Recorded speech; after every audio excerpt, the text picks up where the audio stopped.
Bismillahirrahmanirrahim. Assalamualaikum warahmatullahi wabarakatuh.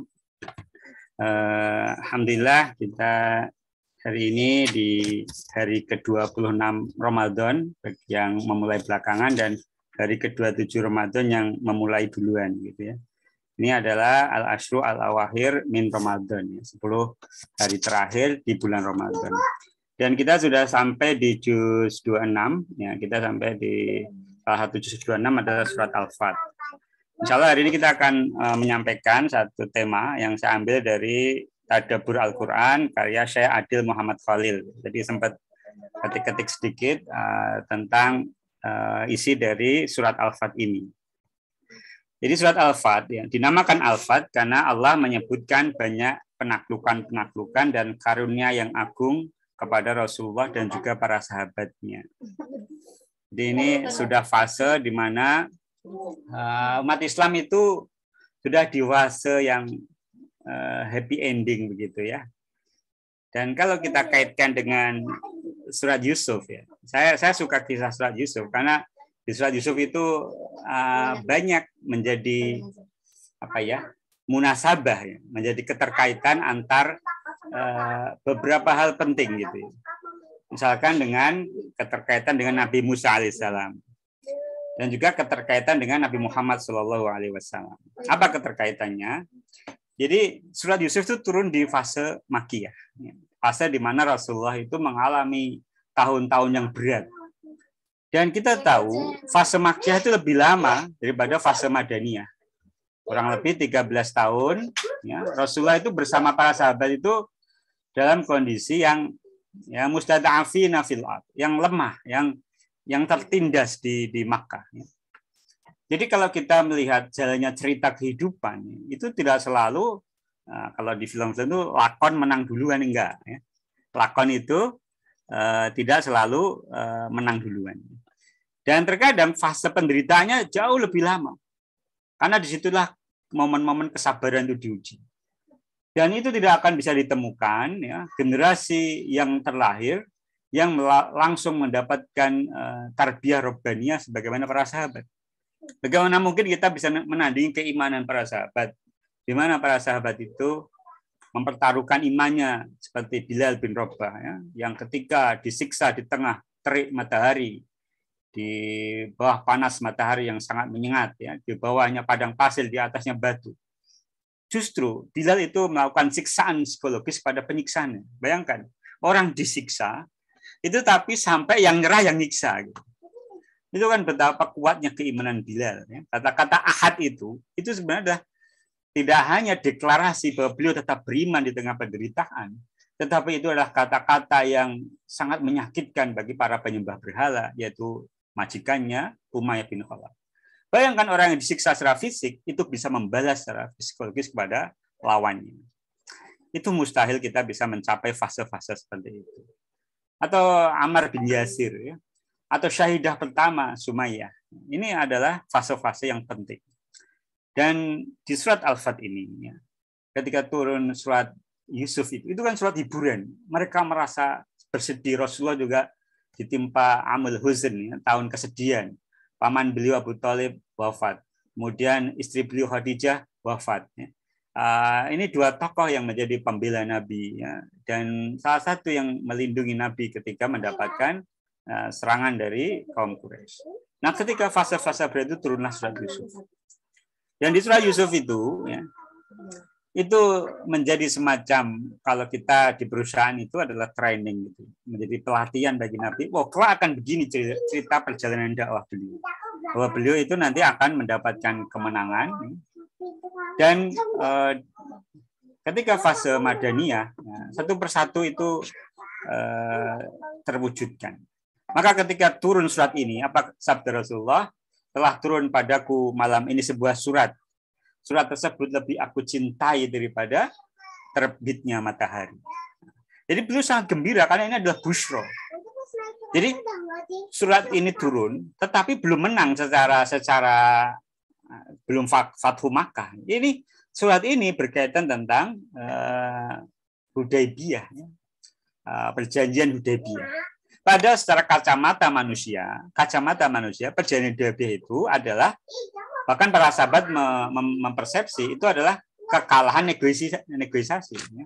Kekalahan negosiasi antara Rasulullah dengan kaum kafir Quraisy. Ya. Ketika disebutkan inna fatahna laka fatham mubina, ya di situ ada maf'ul mutlak yaitu fathan. Jadi ada fataha, kalau ada fi'il kemudian di kalimat itu ada masdarnya, maka itu namanya maf'ul mutlak. Dan itu menandakan sesungguhnya ya, kami berikan kepada engkau wahai Nabi Muhammad fatham mubina. Kemenangan yang nyata, ya. Apa kemenangan yang nyata? Ini ayat ini sangat menarik terutama bagi orang Jakarta. Dulu Jakarta itu kan namanya Batavia.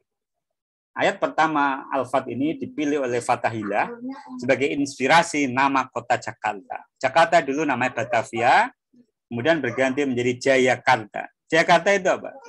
Jaya itu kemenangan, karta itu nyata. Itu bahasa Arabnya adalah Fathan Mubina. Jadi kemenangan yang nyata ini, ya, ini termasuk janji Allah yang Allah berikan terkait dengan peristiwa Hudaybiyah. Nah, ini yang menarik, ya. Bagaimana kekalahan di kacamata manusia? Bahkan waktu itu ketika usai perjanjian Hudaybiyah, ya, Rasulullah meminta para sahabat tahallul, ya, mencukur rambutnya. Itu para sahabat gak ada yang mau. Karena betapa desperate-nya mereka. Mereka itu kecewa. Kalau menggambarkan kepemimpinan Rasulullah yang paling hari-hari di mana Rasulullah itu mengenangnya dan kita sebagai umat itu mengenang betapa agung kepemimpinan Nabi, ya. Ada hari-hari di mana para sahabat itu justru tidak taat dengan perintah Nabi. Salah satunya apa? Ketika setelah perjanjian Hudaybiyah, Rasulullah itu meminta coba sekalian kalian tahallul. Mereka enggan untuk segera melaksanakannya. Itu ada ceritanya, ada sebabnya. Karena sebelum berangkat ke Mekah, ya, mereka itu mendapatkan kabar gembira, ya, bahwa Nabi itu kelak akan mampu melakukan ibadah haji umrah di Mekah. Dan mereka berangkat bukan dengan persiapan perang. Kayaknya ya cuma bawa pedang gitu ya, bukan pakai artileri gitu ya, nggak pakai apa ya. Kalau zaman dulu ya senjata berat enggak. Mereka hanya membawa persenjataan yang itu sebagai persediaan pribadi standar gitu ya, orang bepergian. Maka ketika mendekati kota Makkah, ya, Rasulullah mengutus Utsman bin Affan untuk masuk ke kota Makkah sebelum nanti Nabi dan saya itu. Jadi begini, kita harus memahami konteks. Ya. Apa konteksnya? Konteks orang sejajarnya orang kafir Quraisy itu ya. Itu mereka itu tidak akan membunuh orang atau memerangi orang di tanah haram atau di hari-hari di mana perang diharamkan. Jadi konsep ini sudah dikenal. Dan ya, orang itu kalau berkelahi, ada sama orang Arab kelahi. Ketika mereka lari ke tirai Ka'bah, itu nggak akan dikejar. Karena itu tempat di mana darah itu haram ditumpahkan. Atau mereka memasuki bulan-bulan haram. Apa bulan-bulan haram? Ya. Bulan haram itu kan Safar, kemudian Dzulqa'dah, Dzulhijjah, Muharram. 4 bulan ini adalah di mana terlarang untuk berperang. Dan Rasulullah melakukan perjalanan di waktu itu. Mereka tujuannya memberi berita jadi mengutus Utsman untuk memberi berita bahwa mereka akan masuk untuk melakukan ibadah. Dan itu sebenarnya secara budaya, secara adat orang Arab itu dilarang untuk dicegah. Gitu. Nah, tetapi justru yang muncul berita, Utsman terbunuh. Jadi ini desas-desus yang muncul, Utsman terbunuh. Maka dilakukan namanya Bai'atur Ridwan. Ya. Bai'atur Ridwan ya, itu adalah satu perjanjian, janji setia, membela sampai titik darah penghabisan.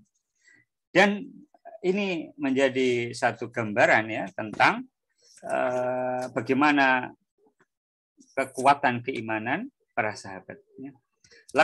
Ini ada di ayat yang dipilih di pertemuan ini, yaitu Al-Fat. A'udzubillahi minasyaitonirrajim. Laqad radhiyallahu 'anil mu'minina id yubayyi'unaka tahta asy-syajarati. Fa'alima ma fi qulubihim fa'anzalas sakinata 'alaihim wa asabahum fathan qariba. Jadi di surat Al-Fat ayat 18 disebutkan bahwasanya Allah sudah meridhoi orang-orang beriman. Jadi ketika disebut mukminin, kita ingat ini adalah isim bukan fiil. Jadi kalau sudah isim itu sudah permanen. Ini pujian.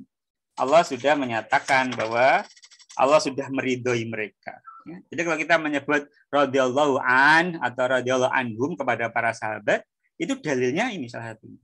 Karena Allah sudah meridhoi mereka. Dan ini terkait juga mereka yang melakukan bai'atur ridwan. Sungguh Allah telah meridhoi orang-orang mukmin ketika mereka berjanji setia kepadamu, wahai Muhammad, di bawah pohon. Dia mengetahui apa yang ada di dalam hati mereka. Lalu dia memberikan ketenangan atas mereka dan memberi balasan dengan kemenangan yang dekat.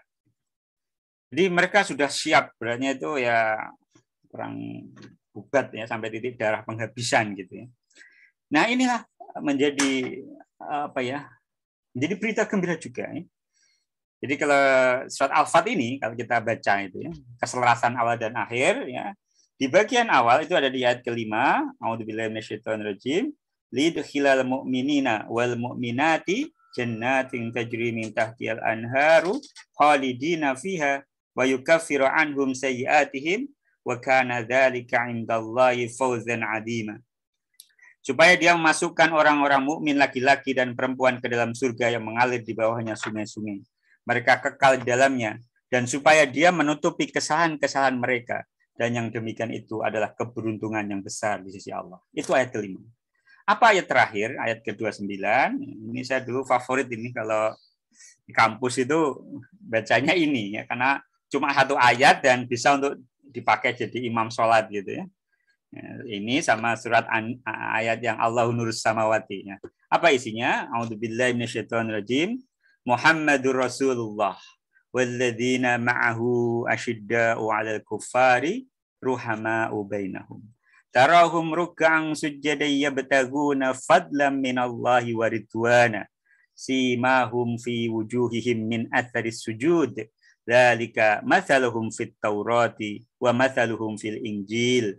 Kazar'in akhraja sat'ahu fa'adzarahu fastagladha fastawa 'ala suqihi yu'jibuz zurra'a liyaghidha bihimul kuffar. Wa'adallahu alladhina amanu wa 'amilus solihati minhum maghfiratan wa ajran 'azima. Shadaqallahul 'azim. Dan yang menarik ini saya pernah mendengar dari Ustaz Budi Asyari ya. Surat Al-Fat itu diapit oleh dua surat yang terkait dengan Nabi Muhammad SAW. Di surat sebelumnya, surat ke-47, yaitu surat Muhammad. Kemudian di surat setelah Al-Fat adalah surat ke-49, yaitu surat Al-Hujurat. Jadi diawali tentang Nabi Muhammad, kemudian setelah tentang Al-Fat ini, kemenangan yang besar, ya, maka berikutnya adalah tentang adab kepada Nabi Muhammad SAW. Jadi di surat-surat yang berisi tentang bahwasanya Allah sudah ridho, ya. Allah sudah memberikan janji kemenangan. Seperti yang pernah ditanyakan Kak Siti ya, sebelumnya, kalau Allah sudah menyebut mukmin, ya, janji-janji Allah itu pasti. Jadi janji itu bukan seperti kita berjanji kemudian nggak ditepati. Kalau orang sudah disebut mukmin, ya, Allah akan menjanjikan baginya banyak hal, ya. Di antaranya hayatan thayyibah, diberikan kehidupan yang baik. Kemudian janji yang lainnya apa? La yastahlifannahum fil ard, akan diberikan kepemimpinan di muka bumi.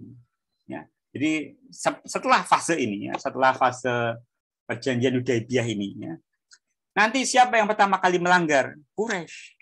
Jadi perjanjian itu secara dohir dikira ini kekalahan umat Islam. Tetapi di sini adalah titik awal kemenangan sebelum nanti mencapai Fathu Makkah. Maka nanti kita akan temukan setelah pengkhianatan, karena sekutu Nabi itu nggak boleh diserang oleh Quraisy. Dan itu dilanggar oleh orang Quraisy. Maka Abu Sufyan itu datang ke Madinah. Dia pertama mengunjungi putrinya, putrinya karena beriman, ya. Kemudian meminta agar bisa dipertemukan kepada Nabi. Dia bertemu ke Abu Bakar, bertemu kepada Umar, bertemu pada Ali, bertemu bahkan nanti ke Nabi Muhammad. Tapi semuanya bahwa perjanjian itu akan ditepati. Jadi Abu Sufyan itu barangnya sudah kehilangan akal ya, karena ini sudah nggak ada solusi lain gitu ya. Maka dia pulang dengan terkulai ke Mekah gitu. Dan nanti ketika Fathu Makkah terjadi, ya, di antara yang beriman di masa Fathu Makkah itu adalah Abu Sufyan. Jadi Abu Sufyan itu ada orang yang sebagaimana saudara Nabi Yusuf itu ya, ngaku salahnya, kemudian berimannya, atau kalau saudara Nabi itu tidak mengalami fase tidak berimannya, tapi kalau saudara Nabi Yusuf itu ya mengakui kesalahannya di masa dahulu, ya, itu setelah mereka terhina, terkalahkan gitu.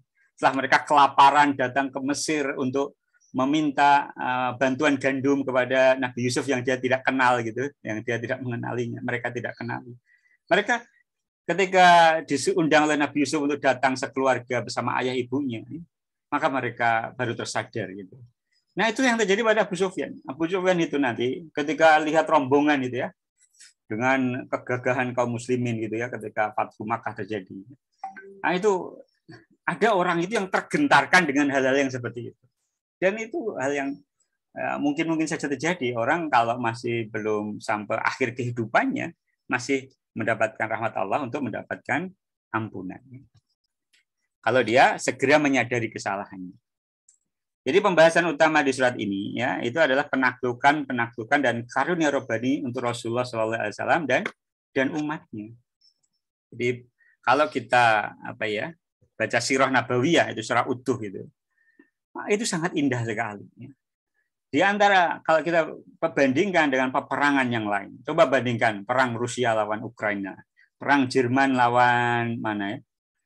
Dulu Jerman dengan Hitler pasukannya itu kan menaklukkan negeri-negeri Eropa sekitarnya. Itu kalau namanya naklukan mesti dihabis itu lawan, bumi hangus. Sebaliknya Fathu Makkah adalah nyaris tidak ada korban. Ada korban jiwa karena kavalerinya Khalid itu dihadang. Padahal sebenarnya pesan Nabi tidak boleh ada darah tertumpah ketika Fathu Makkah terjadi. Tetapi ketika diserang ya boleh dikalahkan. Dan tetap ada di antara lawan-lawan Nabi yang dimasuk daftar mereka yang akan dieksekusi, dihukum mati. Dan yang menarik di antara orang kafir Quraisy yang masuk daftar itu adalah para penyair.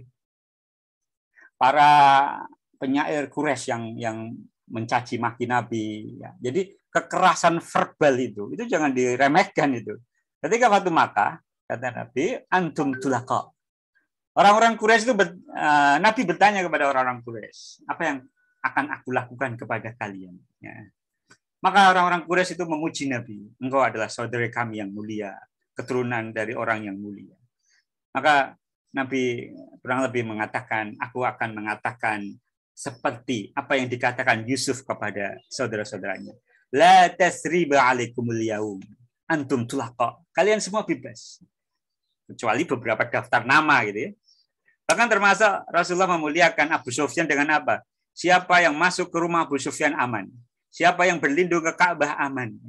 Ini di antara cara Nabi menyentuh hati orang-orang yang kalah. Gitu. Jadi Abu Sufyan ini orang yang kalah. Tapi karena dia mengaku kalah, bahkan kemudian sudah beriman, Rasulullah masih memposisikan dia itu orang yang mulia untuk kaumnya. Maka Nabi tidak menghinakan Abu Sufyan. Siapa yang masuk ke rumah Abu Sufyan aman. Nah ini keindahan akhlak Nabi ini. Ya. Itu kita temukan dalam seperti juga keindahan akhlak Nabi Yusuf alaihissalam. Di antara keindahan akhlak Nabi Yusuf yang kita temukan adalah ketika para saudaranya itu meminta maaf, ya, apa yang dikatakan Nabi Yusuf alaihissalam? Ya, apa yang dikatakan Nabi Yusuf alaihissalam? Waqad ahsana bi id akhrajani minasijni wa jaa bikum minal badwi. Dan sesungguhnya Tuhanku telah berbuat baik kepadaku ketika dia membebaskan aku dari rumah penjara dan ketika membawa kamu dari dusun padang pasir. Dalam ayat ini, Nabi Yusuf tidak menyebutkan karunia ia dikeluarkan dari lubang sumur, karena menyebutkan hal tersebut akan membuat hati-hati saudara-saudaranya tersinggung. Hal ini menunjukkan baiknya budi pekerti Nabi Yusuf alaihissalam. Jadi kalau sudah memaafkan, jangan diungkit-ungkit. Kalau Nabi Yusuf menyebutkan, dan telah memberikan nikmat aku keluar dari sumur, misalkan itu, kan yang melemparin ke sumur saudara-saudaranya. Dan kita tahu ya bahwasanya orang Quraisy ini adalah saudara-saudara Nabi. Ada pamannya, ada kemenakannya, ada sepupunya, ada ya kan Quraisy itu kan satu kabilah besar ya. Di situ ada Bani Hashim ya. Di situ ada apa namanya kabilahnya Abu Jahal ya. Abu Jahal ini kenapa tidak beriman? Itu karena hasad. Kok yang jadi nabi itu bukan dari kabilah dia, bukan dari silsilah dia, tapi justru dari Bani Hashim. Nah, itu keirian itu yang memicu Abu Jahal itu tidak menerima Nabi sebagai Rasulullah. Adapun seperti Umar bin Khattab, Umar ini sebenarnya sama Abu Jahal satu kabilah, satu marga ya. Tetapi karena dia tidak memiliki kesombongannya, Umar ini orang yang jujur, orang yang di masa jahiliyahnya, ya, itu orang yang bisa dipegang kata-katanya. Gitu. Maka kata Rasulullah, khiyarukum fil jahiliyah, khiyarukum fil Islam, idza faqih. Sebaik kalian an-nasu kal ma'adin. Manusia itu kayak tambang. Di waktu jahiliyah dia itu orang jujur, orang bisa apa ya dipercaya. Ketika masuk Islam, ya dia dengan keutamaan itu. Idza faqih. Kemudian tema-tema yang ada di surat Al-Fat, ya, itu bahwasanya tadi ampunan, doa bagi Rasulullah dan penyempurnaan nikmatnya, pertolongan Allah Subhanahu Wa Taala kepada Rasulnya, ketenangan. Ya. Jadi jangan remehkan ketenangan. Orang beriman itu tenang, apapun situasinya. Contoh ketika Rasulullah dan sahabat itu dikepung, gitu, dalam perang Khandaq. Ya. Perang Khandaq itu namanya adalah perang Ahzab, perang sekutu. Jadi Nabi ini berada di Cepit. Jadi suku Quraisy berkoalisi dengan suku Ghatafan ya, dan juga berkoalisi dengan Bani Quraidah, suku Yahudi yang ada di dalam kota Madinah. Jadi ada 3 aliansi besar yang mengepung Nabi. Tetapi keimanan itu ya, itu kata para sahabat, hadza ma wa'adanallah. Ini yang dijanjikan Allah. Jadi ujian itu bagi para sahabat itu bukti bahwa janji Allah itu benar. Bukan ketika mereka sudah menang, ketika masalah besar sedang datang. Dan termasuk di antara syuro yang kita bisa ambil dari sirah Nabawiyah. Kapan? Ternyata pendapat yang diambil tentang strategi perang Khandaq atau Ahzab itu adalah pendapatnya Salman Al-Farisi. Padahal Salman kita tahu adalah seorang mu'alaf, bukan sahabat senior. Nggak selevel Abu Bakar Umar, Utsman Ali, dan yang lainnya. Dia ini kan orang Persia, orang asing. Kata beliau, Salman, dulu kami bangsa Persia itu kalau menghadapi serangan musuh nggak ada benteng, kita buatlah parit besar. Ya. Maka strategi Salman itu, bagaimana dalam Islam itu pendapat ahli, pendapat seorang expert, ya. Meskipun dia itu bukan orang senior, itu diambil. Ya itulah syuro. Bukan saya orang senior, saya harus diambil pendapat saya. Jadi pendahuluan ya kan, kalau perang Ahzab itu kan apa namanya ya, di antara perang-perang yang terjadi sebelum Fathu Makkah ya, sebelum Fathu Makkah. Jadi perjanjian Hudaybiyah ini ya, itu kalau kita tadabburi yaitu inna fatahna laka fatham mubina ya, itu terkait tentang perjanjian Hudaybiyah. Suatu yang ironik gitu ya. Kalau kita itu belajar ironi itu kan sesuatu yang di luar rencana. Rencana Nabi dan sahabat itu apa? Beribadah, melakukan tawaf, melakukan manasik, ya, masuk ke kota Makkah. Dan yang terjadi di luar rencana itu. Tapi bagaimana Allah menyebut itu sebuah kemenangan yang nyata? Apa kemenangan yang nyata? Kemenangan yang nyata adalah ketika para sahabat itu taat kepada Rasulullah. Jadi ketaatan itu jauh lebih besar daripada hal fisik. Ketaatan ketika para sahabat itu dengan berat hati. Bayangkan, mereka harus jalan kaki, menempuh rute yang tidak biasa. Madinah, Makkah itu jauh sekali. Ketika di depan mata itu kota Makkah. Dan ketika itu Rasulullah taat dengan perjanjian. Ya, karena al-muslimuna inda syurutihim. Orang Islam itu terikat dengan perjanjian mereka. Kalau perjanjiannya itu mereka harus pulang. Dan mereka ketika diminta tahlil itu, ya tadi ya sempat singgung di awal, mereka berat hati, mereka diam saja. Dan nggak pernah sebelumnya mereka disuruh Nabi nggak langsung dikerjakan. Mereka biasa sami'na wa ata'na.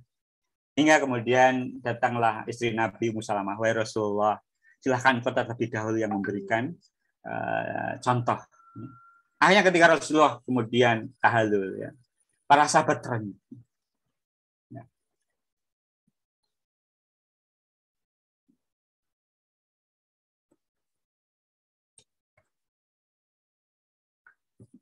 Dan mengikuti apa yang Rasulullah lakukan. Oke, itu yang mungkin bisa saya sampaikan. Aku lupa ada. Astagfirullahaladzim. Astagfirullahaladzim. Assalamualaikum warahmatullahi wabarakatuh. Saya kembalikan ke moderator. Allah Pak, saya kira masih pembahasan slide 1 tadi Pak. Ternyata slide-nya dari tadi itu tidak jalan Pak. Ya sudah, tidak apa-apa. Oh gitu ya. Mohon maaf, saya salah menggerakkan nih. Bentar. Oke. Ya, boleh digerakkan ke bawah dulu ya Pak ya. Oke. Ya. Mohon maaf Pak. Saya ya. tadi memang masih di slide 1 mungkin ini pembahasannya. Terima kasih Pak. Ya, terima kasih Pak atas penyampaian materi singkatnya. Di sini alhamdulillah pemateri kita, kontributor kita sudah sampai dan bersedia juga untuk mengisi kembali dan melengkapi apa yang dibawakan oleh Ustadz Hanif.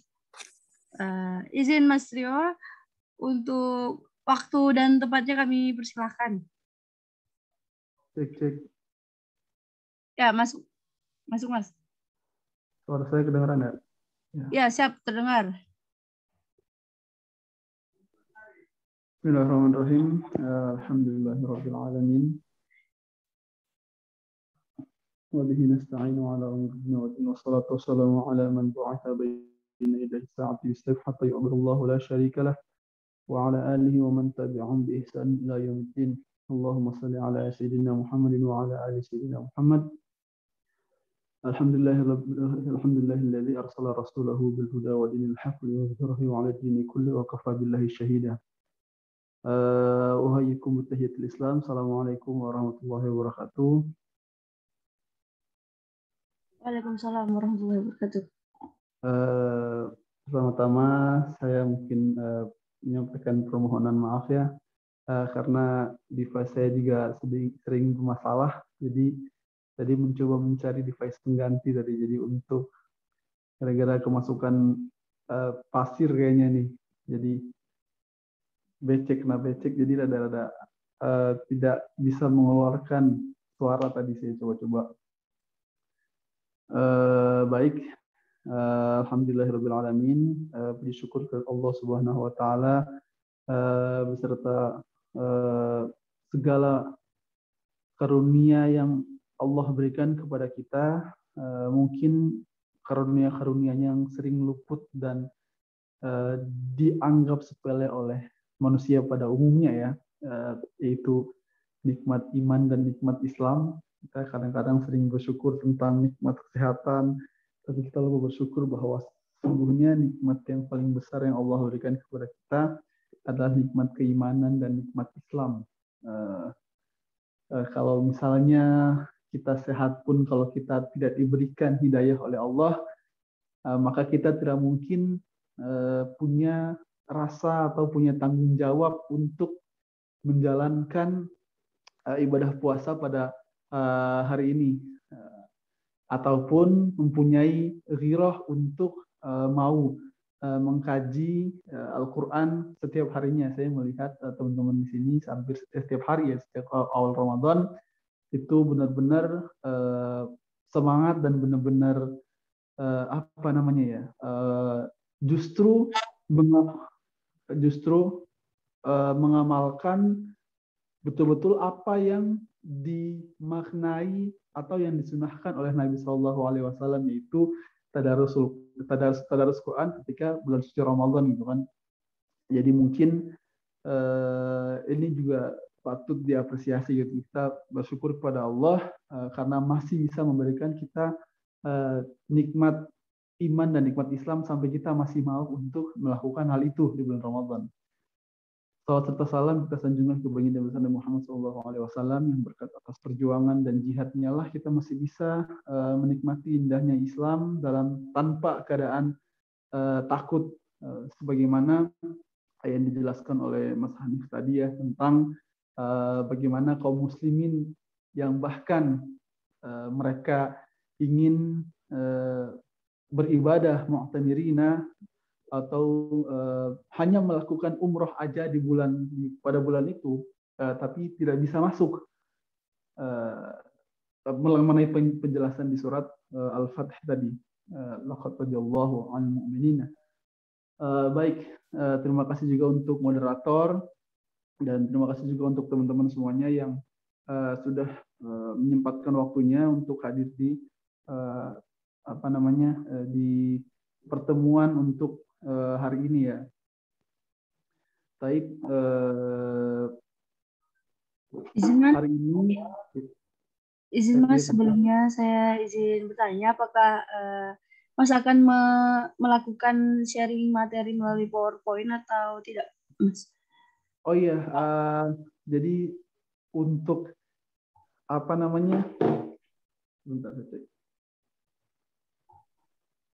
Apakah ada? Jika tidak ada, akan kami sharekan Quran dengan translasi. Oh iya, boleh. Saya kalau misalnya ada Al-Quran, soalnya saya juga pakai HP, jadi sama kami share screen. Ya boleh. Ya. Baik, alhamdulillah. Ya, terima kasih. Tadi juga terima kasih kepada Mas Hanif yang sudah menyampaikan sedikit banyak tentang sharingnya, tentang ilmunya juga, tentang pemaknaan surat Al-Fath dan khususnya di ayat tentang Bai'atur Ridwan.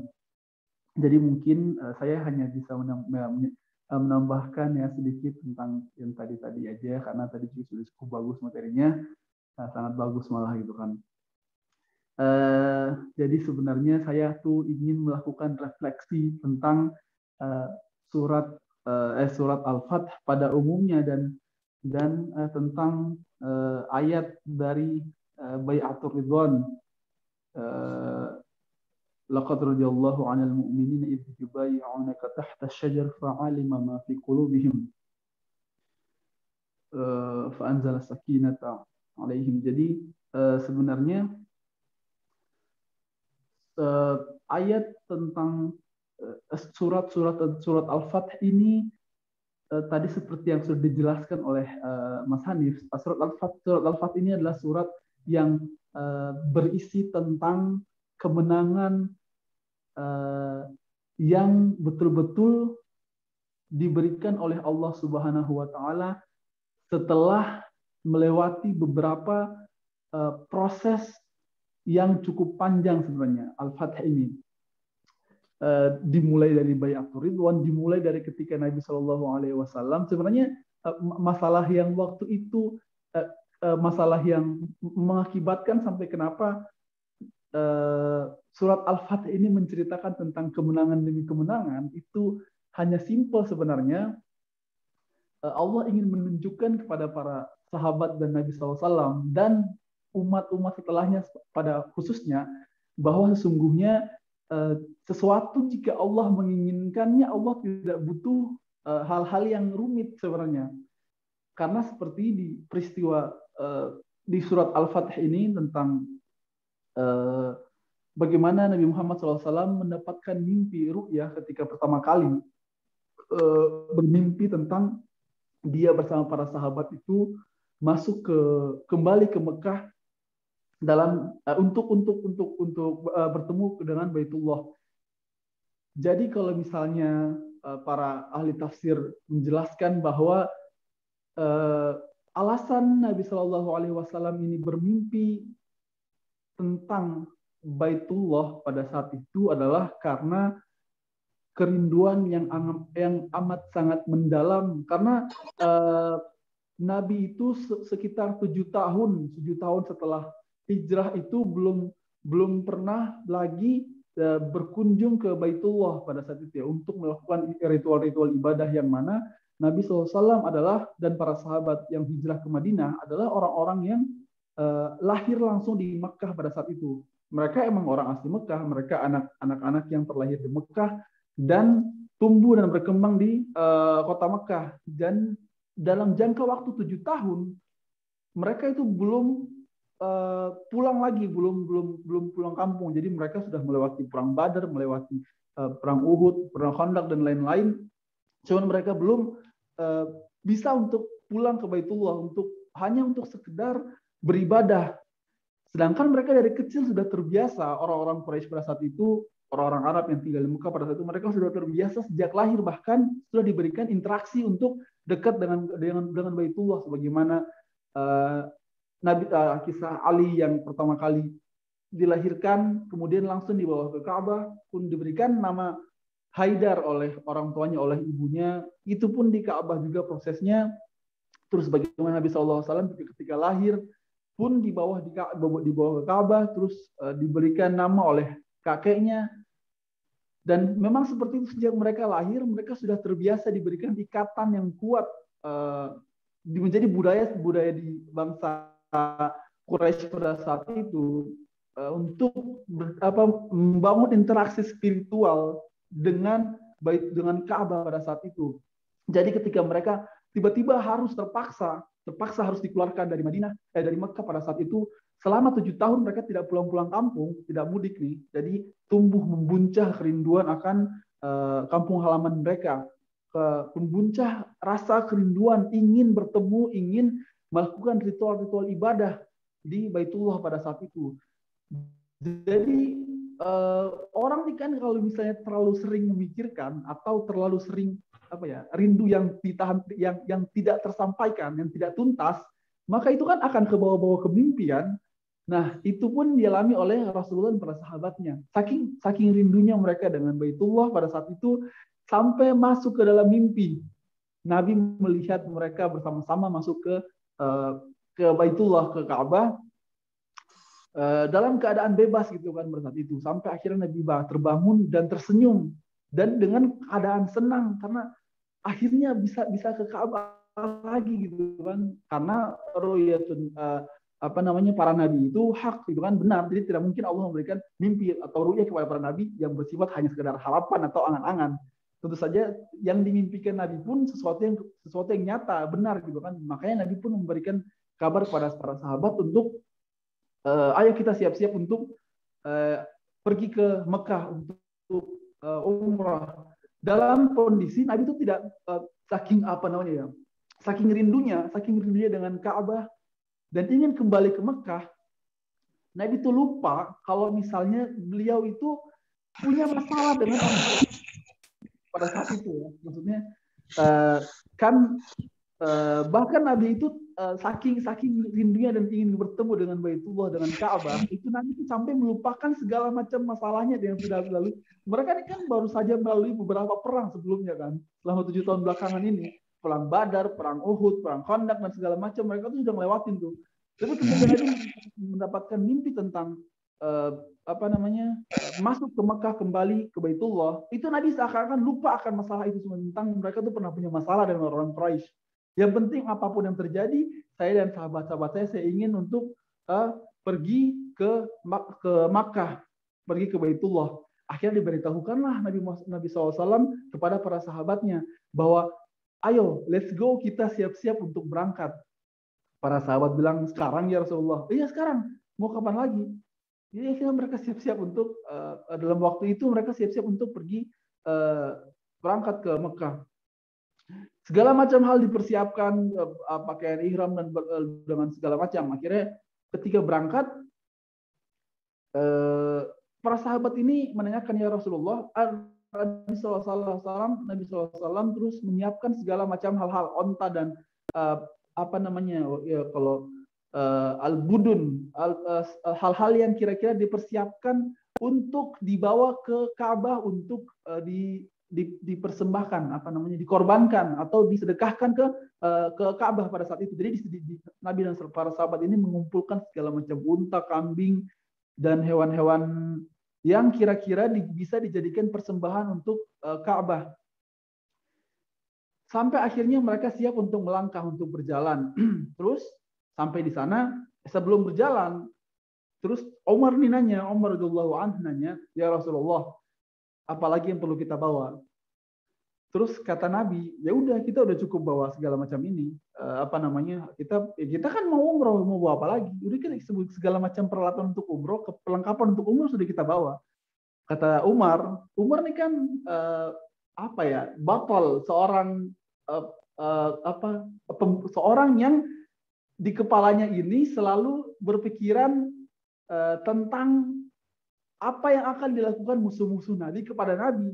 Sedangkan Nabi ini orangnya terlalu husnuzon, terlalu baik kepada manusia. Akhirnya dia bahkan tidak sempat memikirkan hal itu. Umar yang justru mikir, ya Rasulullah, kata Umar, Anda ini sadar atau tidak kalau kita ini akan pergi ke kampung, pulang ke Mekah, yang mana orang-orangnya itu keluarga mereka habis kita baru saja kita bunuh mereka, baru saja kita melakukan peperangan dengan mereka. Maksudnya kita ini baru aja melakukan peperangan dengan mereka beberapa waktu yang lalu. Kita baru aja ngebunuh orang tua mereka, baru saja membunuh saudara-saudara mereka. Mereka pun baru saja membunuh saudara-saudara kita, dan mereka pun baru saja membunuh keluarga-keluarga kita.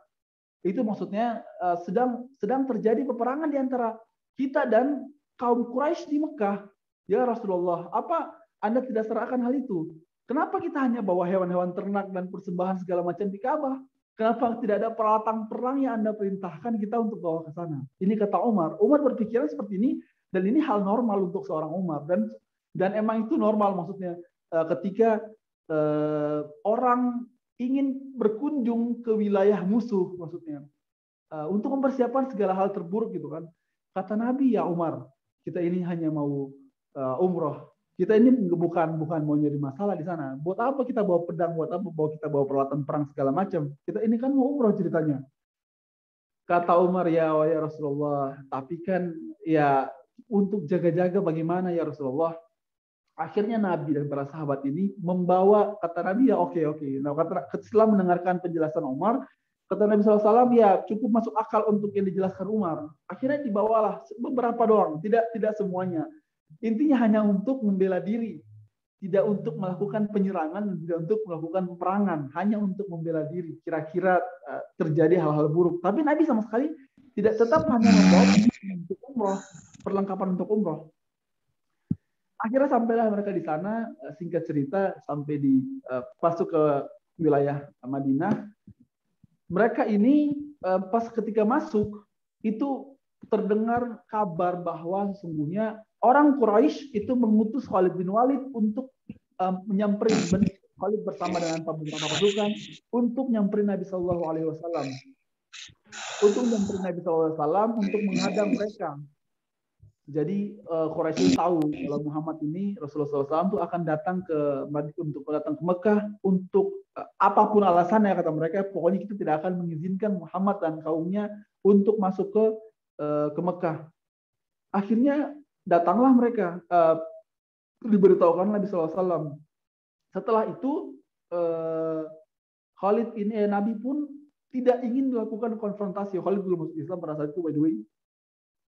Tidak ingin melakukan konfrontasi dengan Khalid karena dalam benaknya Nabi adalah pokoknya saya ini mau umroh. Kalau berhadapan dengan Khalid berarti masalahnya bukan tentang umroh lagi, sudah pasti. Kalau yang dikirim itu panglima perang, ya tentu saja yang mereka inginkan perang. Makanya untuk menghindari hal itu pun Nabi akhirnya memutar jalan yang tadinya biasa lewat dari Madinah ke Makkah tuh yang hanya segitu aja, akhirnya Nabi muterin jalan lewat Jeddah. Lewat biasa orang-orang masuk ke Mekah lewat Jeddah, dan cukup memotong waktu sebenarnya. Intinya ngejauh-jauhin jalan masuknya hanya untuk supaya menghindari Khalid bin Walid bersama pasukannya agar tidak terjadi konfrontasi senjata sebenarnya. Akhirnya Nabi mutar pergi jauh, masuk dari wilayah Jeddah. Sampai di sana pun ternyata para orang sampai di sana. Jadi pada saat itu Makkah ini belum seperti sekarang. Mekah ini belum ada perbatasan mikotnya, belum ada perbatasan tanah haram itu sampai di mana belum ada. Jadi ketika Nabi SAW ini dengan pasukan sahabatnya, by the way Nabi bersama dengan naik unta, naik unta dan para sahabatnya pun naik kendaraannya masing-masing, maksudnya sampai sana. Sampai sana tiba-tiba, jadi Nabi ini punya unta, untanya itu unta yang terkenal. Untanya Nabi SAW ini adalah unta yang cukup taat, cukup pintar, dan cukup pokoknya selalu mematuhi apapun yang disuruh oleh orang yang menungganginya. Untanya Nabi pada saat itu ya, ketika melakukan perjalanan ke Mekah. Sampai di sana tiba-tiba untanya Nabi ini buruk itu apa sih bahasa Indonesianya, duduk tiba-tiba dia duduk, tiba-tiba untanya itu lagi berdiri terus tiba-tiba duduk melakukan posisi duduk. Kata Nabi dan para sahabat, ya Rasulullah, kenapa berhenti? Kata Nabi, saya tidak melakukan apa-apa. Karena unta ini biasanya kalau emang dia tidak diperintahkan untuk berhenti, ya dia nggak akan berhenti. Nah, sedangkan untanya Nabi tiba-tiba berhenti duduk. Terus disuruh berdiri, nggak mau. Terus dipaksa berdiri, tidak mau nih unta ini nih. Nabi coba untuk melakukan treatment agar supaya unta ini mau berdiri seperti unta-unta pada umumnya. Karena ada beberapa yang mereka tahu, misalnya entah dipukul kaki kanannya atau segala macam. Intinya dilakukan segala macam supaya intinya untanya ini berdiri. Karena mereka tuh sudah dekat sekali dengan Mekah, dengan tanah haram pada saat itu. Dipaksa untanya untuk berdiri, nggak mau karena mau jalan untanya. Sampai para sahabat berpikir, ya Rasulullah, unta Anda ini tidak taat kepada Anda. Ini unta Anda ini yang biasanya kan taat untanya. Kenapa sekarang tiba-tiba dia tidak taat? Apa yang terjadi ya Rasulullah? Sampai akhirnya para sahabat ini kebingungan. Sampai akhirnya Nabi bilang kepada mereka, Nabi mendapatkan berita bahwa unta saya ini bukan tidak taat. Saya tahu bahwa unta saya ini unta yang pintar, unta yang tidak pernah melanggar, tidak mentaati apa yang diperintahkan oleh orang yang menungganginya. Lalu apa yang terjadi ya Rasulullah? Unta saya ini melakukan apa yang dilakukan oleh Al-Fil pada saat dulu. Jadi Nabi merujuk kepada surat Al-Fil ketika pertama kali ketika Abraha dan pasukannya ingin masuk ke Mekah kan, pasukan gajah itu kan ketika mau masuk tanah haram, perbatasan Makkah tanah haram pada saat itu kan tiba-tiba melakukan hal yang sama seperti unta yang Nabi pada saat itu, duduk tiba-tiba duduk dan nggak mau berdiri, dipaksa berdiri, bahkan dibakar kakinya, itu nggak badannya dari bawah itu tetap nggak mau berdiri, itu gajahnya pada saat itu Abraha. Mereka bingung, ini kenapa gajahnya tiba-tiba duduk, tiba-tiba nggak mau berjalan. Ketika diputar balik, diarahkan ke arah Yaman, gajahnya lari, maksudnya gajahnya berjalan normal gitu. Tapi ketika dibalikin lagi ke arah Madinah, ke arah Mekah, gajahnya duduk lagi, nggak mau dia jalan ke arah Mekah. Nah, itu pun yang dilakukan oleh kata Nabi, ya unta-untaku pada saat ini melakukan apa yang dilakukan oleh pasukan gajahnya pasukan Al-Fil pada saat itu. Singkat cerita, akhirnya dilakukanlah dialog. Nabi bersama para sahabat itu kurang lebih bertahan selama berhari-hari, kurang lebih 10 hari mereka di situ untuk melakukan negosiasi. Kira-kira karena para kaum kafir Quraisy pun ketika mendengarkan bahwa Nabi SAW dan para sahabat ini akan datang ke ke Makkah pada saat itu, mereka pun mengumpulkan semua pasukan Mekah untuk menghadang Nabi. Apapun yang terjadi, mereka dalam keadaan siap perang pada saat itu ketika mendengarkan bahwa Nabi dan para sahabat datang ke Mekah. Meskipun mereka tahu kalau Nabi tidak sedang mempersiapkan perang, tapi mereka datang dengan full pasukan. Para kafir Quraisy pada saat itu datang bertemu dengan Nabi berhadapan-hadapan. Terus Nabi bilang, mereka mengirim utusan kepada Nabi, ya Rasulullah, sebaiknya Anda pulang ke Madinah. Kata Nabi, kenapa saya harus pulang? Saya kan kesini mau umrah. Kata para Quraisy, tidak boleh. Kata Nabi, kenapa nggak boleh? Itu orang-orang lain, orang Habasyah, orang-orang dari Taif, orang dari segala macam penjuru di Arab, mereka mau umrah boleh aja masuk. Kata Nabi, kenapa saya nggak boleh?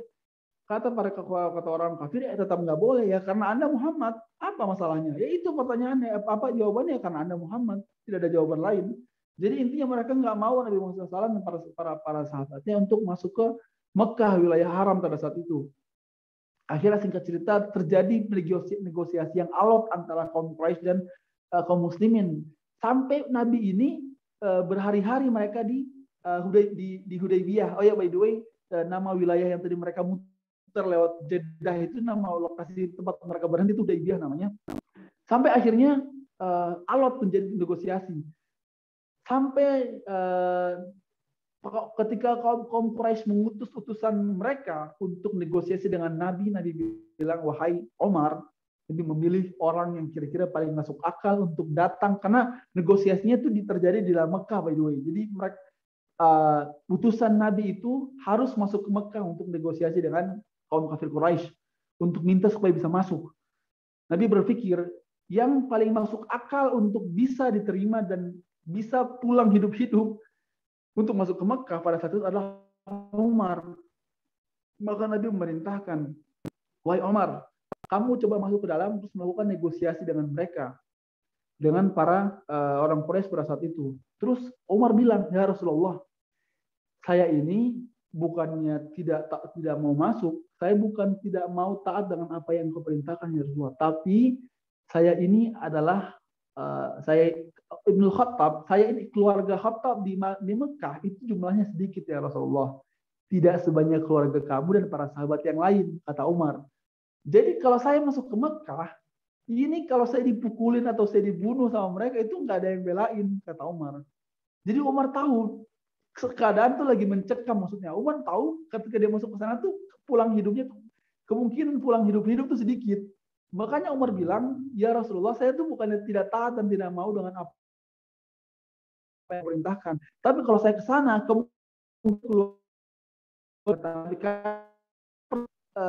saya sendiri dan melakukan negosiasi yang mana sudah hampir hari-hari kita di sini dan alot negosiasinya yang kemungkinan akan perangnya itu besar.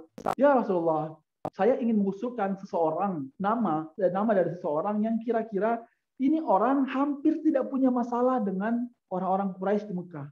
Jadi Umar pun tahu dia ini orang kan preman pada zaman itu. Jadi juga punya banyak masalah dengan orang Quraisy. Dia bilang, ya Rasulullah, saya ini ingin mengusulkan nama seseorang yang kira-kira hampir tidak punya masalah dengan kaum Quraisy pada saat itu. Kata Umar, dia ini orang yang bahkan tidak masuk Islam pun percaya dan sampai sekarang masih mau mendengarkan omongan dia. Kata Nabi, oke baiklah, siapa yang kira-kira kamu usulkan? Kata Umar, saya ingin mengusulkan Utsman bin Affan ya Rasulullah. Jadi Utsman ini orangnya pemalu, pendiam. Saking pendiamnya dia hampir tidak punya masalah sama sekali dengan kafir Quraisy dan orang Quraisy pada saat itu. Tidak punya masalah sama sekali Utsman ini. Akhirnya diutuslah Utsman. Datang ke Mekah, masuk ke daerah para musuh-musuh Islam pada saat itu, melakukan negosiasi. Mereka bilang, ya Utsman, jadi Utsman pas masuk ke ke Mekah, pas menginjakan kaki melewati batas tanah haram ke Mekah, tiba-tiba ada seseorang kaum Quraisy yang langsung menghunuskan pedang. Dia tiba-tiba ketika melihat Utsman masuk ke wilayah, melangkahkan kakinya satu masuk ke wilayah haram, langsung ada seorang kafir Quraisy ngangkat pedang. Intinya mau menyerang Utsman. Dia ngeluarin pedang. Ketika dia ngeluarin pedang, tiba-tiba saat itu seluruh keluarga dan kaum Utsman bin Affan berdiri semuanya. Berdiri terus langsung ingin menghubungi orang yang tiba-tiba mengeluarkan pedang tadi. Nah, itu maksud Umar tuh itu ternyata. Maksud Umar, kalau misalnya tiba-tiba Umar yang masuk, terus ada orang mengeluarkan pedang, ingin menebas Umar tuh nggak akan ada yang belain Umar. Nggak akan seperti Utsman bin Affan ini barusan yang dilakukan oleh keluarganya Utsman. Dan dilakukan oleh kaum keluarga dan kabilahnya Utsman pada saat itu. Jadi ketika Utsman masuk melangkahkan kaki, ada orang yang tiba-tiba menghunuskan pedangnya ingin menyerang Utsman.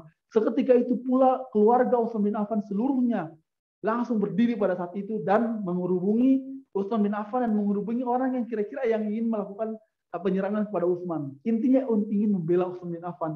Meskipun dia sudah bukan bagian dari keluarga Mekah pun, jangan coba-coba menyentuh Utsman bin Affan, karena Utsman bin Affan ini keluarganya besar. Keluarga Utsman masuk keluarga yang cukup cukup elit, cukup besar di Mekah, cukup berpengaruh dan banyak. Itu kenapa sampai terjadi ketika terjadi konfrontasi antara Ali bin Abi Thalib dan Muawiyah pun kan gara-gara Utsman juga, dan keluarganya itu nggak mau terima Utsman itu tidak diurus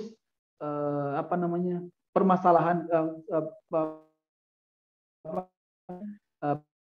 oleh makanya peran banyak tadi itu tidak menerima keputusan Ali. Intinya mereka punya suara dan punya cukup vokal di Madinah pada saat itu. Sampai akhirnya singkat cerita Utsman masuk ke Madinah 1 hari melakukan negosiasi. Para sahabat ini nungguin. Jadi mereka tuh Nabi utus Utsman, kamu masuk ke sana, kira-kira negosiasi beberapa jam, keluar balik ke sini kasih info lagi ke kita. Oke, kata Utsman. Sampai ke sana beberapa jam, lewatin sore, mulai malam, nggak pulang Utsman bin Affan. Izin Mas, mungkin suaranya bisa lebih bisa didekatkan ke mic Mas karena suaranya kecil. Oh iya, ini saya sudah didekatkan kepada mic sebenarnya dari tadi sih. Maaf oleh ya. Makanya emang rada-rada ini speakernya ya, mic-nya. Oke. Terima kasih. Jadi Utsman bin Affan ini ketika masuk ke Madinah, ke Makkah pada saat itu tidak harus normalnya orang ketika negosiasi perang itu hanya butuh waktu beberapa jam normalnya pada saat itu ya. Jadi pas masuk pun Utsman ini nggak keluar 1 hari. Para sahabat sudah bingung, ini Utsman kenapa lama banget? Orang negosiasi itu cuma beberapa jam doang, kenapa Utsman ini lama banget nggak keluar? Sampai akhirnya 1 hari terlewati. Mulai muncul suudzon di antara para sahabat. Nabi pun merasakan hal yang sama, Nabi pun mulai khawatir. Ini kemungkinan Utsman dibunuh kan ada kemungkinan Utsman dibunuh di sana nih. Jadi mereka berpikir ini kayaknya Utsman dibunuh kayaknya. 1 hari terlewati, terus jadi Utsman ketika masuk ke sana sebenarnya diterima oleh pasukan Makkah. Orang pas ketika dia masuk, para petinggi-petinggi Quraisy pun mereka bilang, ya Utsman silakan Anda lakukan tawaf sebagaimana yang Anda inginkan. Kata Utsman, oh tidak, saya kesini tidak mungkin saya melakukan tawaf, sedangkan Nabi masih tertahan di depan tanah haram, nggak mungkin saya melakukan hal itu. Akhirnya tidak jadi negosiasi akhirnya. 1 hari Utsman tidak pulang. 2 hari mereka nungguin Utsman. Utsman tidak keluar juga. 3 hari nungguin Utsman. Mulai muncul simpang siur. Ini fix sudah pasti Utsman dibunuh kata mereka. Sudah pasti Utsman dibunuh di sana nih. Nggak mungkin lagi ada kemungkinan lain. Kata Nabi, tunggu. Kita masih harus perlu bersabar, jangan sampai kita melakukan tindakan-tindakan yang ceroboh. Akhirnya tunggu hari ketiga. Hari ketiga pun Utsman belum datang. Sampai akhirnya hari ketiga Utsman belum datang. Terus Nabi mulai khawatir dengan apa yang terjadi dengan Utsman bin Affan pada saat itu. Nabi khawatir dengan apa yang terjadi dengan Utsman bin Affan sampai akhirnya kabar yang para sahabat santer, para simpang siur yang jumlah mereka 1.400-an orang, 1.400 penduduk Madinah yang hijrah yang melakukan umrah pada saat itu terjadi berita-berita yang kira-kira heboh. Ini Utsman pasti dibunuh, pasti begini segala macam. Sudah segala macam kemungkinan buruk sudah mereka ucapkan. Karena Nabi pun terpengaruh akhirnya. Nabi pun berpikir hal yang sama. Ini 3 hari itu terlalu lama untuk orang melakukan negosiasi. Akhirnya Nabi tiba-tiba berjalan ke arah ada sebuah batu besar di situ. Nabi berjalan ke arah batu itu, terus kemudian Nabi meminta untuk, wahai Umar, kamu kumpulkan seluruh orang 1.400 orang di sini untuk melakukan baiat saat ini. Kata Umar, buat apa ya Rasulullah? Utsman ini kemungkinan besar dia sudah dibunuh di Mekah sana. Kata Umar, oke, saya akan kumpulkan orang untuk siap kita melakukan baiat. Jadi tujuan baiat pada saat itu, baiatur ridwan yang diceritakan dalam surat Al-Fath ini sesungguhnya karena emang baiat untuk melakukan, karena meskipun mereka tidak punya niat untuk melakukan perang pada saat itu, datang dengan keadaan damai dan dalam keadaan tidak ingin berperang pada saat itu. Tapi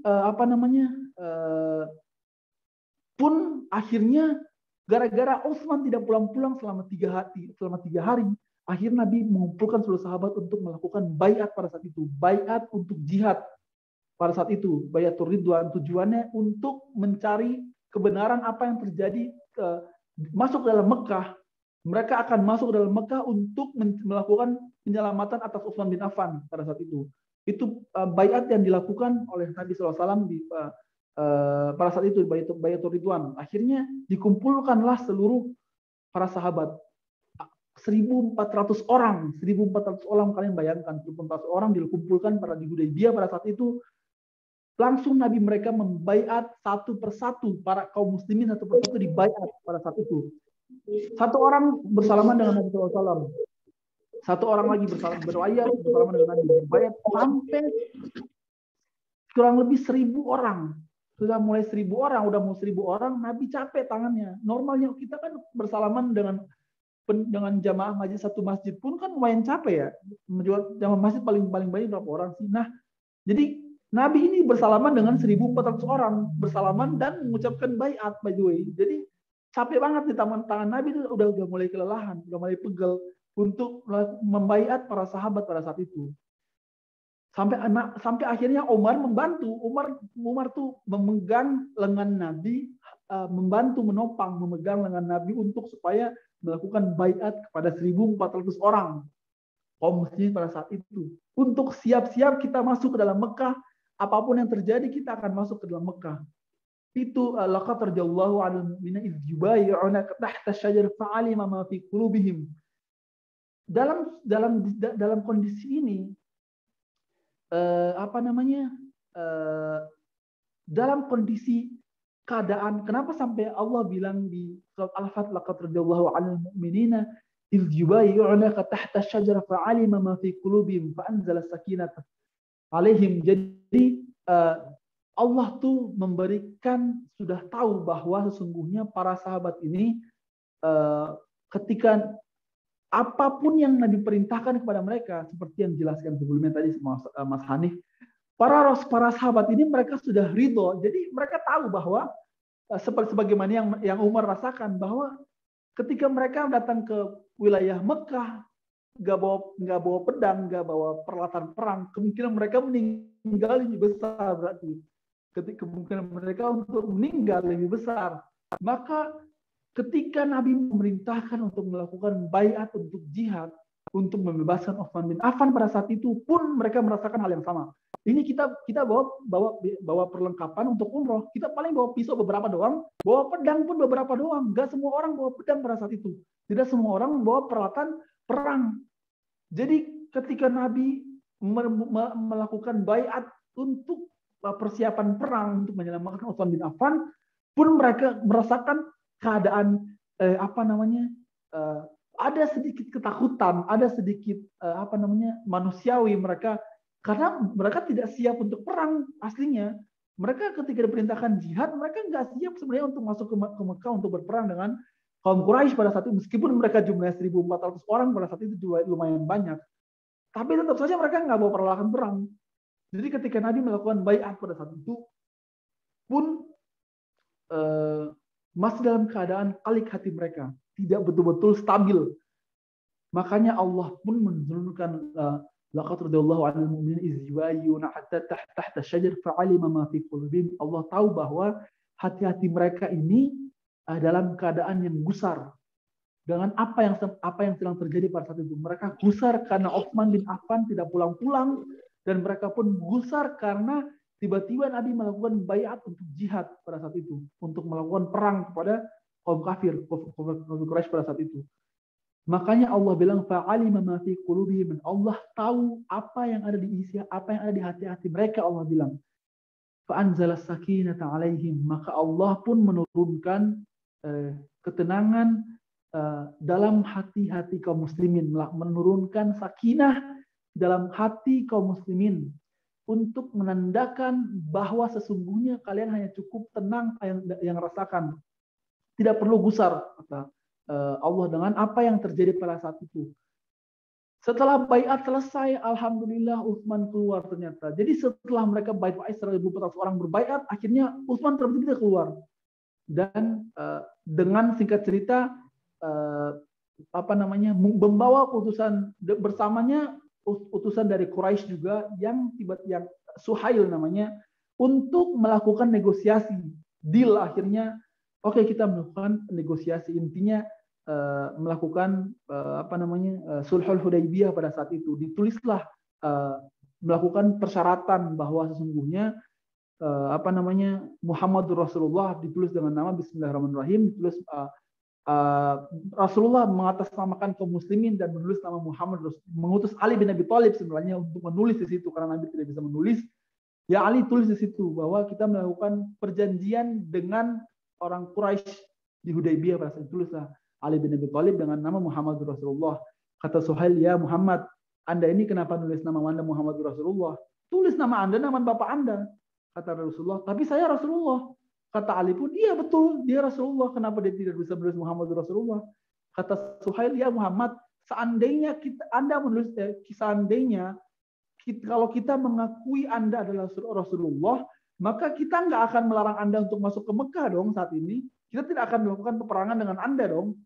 Kata utusan Quraisy Suhail pada saat itu. Ya, jadi hapus nama Muhammad Rasulullah di situ, tulis nama kamu dan nama bapak kamu di situ, nama Abdullah di situ. Ali mulai kesal, mulai marah. Ya Ali, kata Rasulullah, hapus Muhammad Rasulullah, hapus gelar Rasulullah di situ. Kata Ali, ya Rasulullah, Anda adalah Rasulullah. Saya menulis dan saya tidak mau menghapusnya. Kata Ali. Kata Rasulullah, ya Ali, hapus Rasulullah di situ. Kata Ali, saya tidak mau ya Rasulullah. Engkau adalah Rasulullah, apapun yang terjadi. Mereka mengakui atau tidak, tetap perjanjian ini harus atas nama Rasulullah, Muhammadur Rasulullah. Ali bersikukuh tidak mau menghapus, dan Nabi pun tetap bersikukuh untuk dihapus Rasulullahnya. Sampai akhirnya Ali nggak mau menghapus sama sekali, dan Muhammad pun akhirnya oke, kalau kamu tidak mau menghapus ya udah tunjukin ke saya, kata Nabi Muhammad. Karena Nabi Muhammad tidak bisa membaca, Nabi bilang oke, tunjukin yang mana, yang nama tutur, yang bagian mana nih tulisan Rasulullah yang mana, tunjukin ke saya. Ditunjukin yang ini ya Rasulullah. Akhirnya Nabi Muhammad pun hapus sendiri, menghapus namanya, menghapus Rasulullahnya. Terus oleh Ibnu Katsir pun menjelaskan kalau misalnya Nabi Muhammad pun akhirnya menulis sendiri Muhammad bin Abdullah. Terus apakah Nabi Muhammad bisa menulis? Tidak, tetap Nabi Muhammad ummi, nggak bisa menulis, nggak bisa baca. Cuman kalau kata Ibnu Katsir, itu Nabi Muhammad menulis itu karena refleks dari apa yang sudah dilatih bertahun-tahun. Kan orang kalau nggak bisa baca, nggak bisa nulis, dia pasti diajarkan menulis namanya kan. Maksudnya sama seperti dia diajarkan menggambar. Jadi Nabi itu bukan menulis namanya, menggambar namanya sebenarnya. Jadi tetap nggak bisa, Nabi itu nggak bisa baca tulis tetap. Jadi yang ditulis Muhammad Rasulullah pun itu hafalan, tulisan hafalan yang emang mungkin satu-satunya tulisan yang bisa lagi tulis pada saat itu. Muhammadur Rasulullah, Muhammad bin Abdullah ditulis pada saat itu. Akhirnya terjadilah Sulhul Hudaybiyah yang dijelaskan di surat Al-Fath pada saat itu. Nah, intinya isi dari perjanjian Hudaybiyah yang ingin saya sampaikan di sini, poin-poinnya adalah intinya para sahabat mereka tidak diizinkan untuk masuk ke untuk umroh pada tahun itu, tapi nanti mereka melakukan umroh di tahun depan. Dan terjadi gencatan senjata antara kaum muslimin dan kaum Quraisy selama 10 tahun. Mereka meminta seperti itu. Oke, kata Nabi. Dan satu syarat lagi yang sebenarnya tidak diridhoi oleh para sahabat, yaitu yang mungkin seperti sudah kalian tahu semuanya, kalau misalnya ada orang yang masuk Islam dari orang Makkah dan dia ingin ke Madinah, maka orang Madinah tidak boleh menerimanya. Dia harus dipulangkan ke Mekah. Dan kalau misalnya ada orang Muslim yang murtad dari Madinah dan ingin pulang ke Mekah, maka orang Mekah boleh menerimanya. Intinya perjanjian Hudaybiyah itu tidak fair. Ini nggak fair untuk orang-orang Muslim itu merasa tidak fair Sulhul Hudaybiyah ini. Apa perjanjian yang tidak adil sama sekali? Masa mereka boleh masuk, kita nggak boleh masuk, kita nggak boleh ke sana. Intinya seperti itu sulh. Sampai Umar pun kesal. Umar bilang ke Abu Bakar, ya Abu Bakar, ini bagaimana ceritanya? Kita tahu bahwa, kata Umar, Sulhul Hudaybiyah ini tuh berat sebelah. Terus kenapa kita dan Anda diam-diam saja, tidak ada yang melakukan reaksi apapun dengan kesalahan ini? Kata Abu Bakar, ya Umar, Anda tahu siapa yang melakukan perjanjian itu? Iya, tahu siapa. Nabi Muhammad, ya udah cukup selesai, ikuti aja kata Abu Bakar, cukup Anda taat dan dengari apa yang Nabi Muhammad bilang. Umar belum puas, dia bilang ini Abu Bakar ini ngasih jawaban yang tidak ingin saya dengar sama Umar. Akhirnya Umar datang ke sahabat, ke Rasulullah, ya Rasulullah, saya ini mau nanya, ini kan sulh Hudaybiyah ini kan tidak fair antara kita dengan mereka.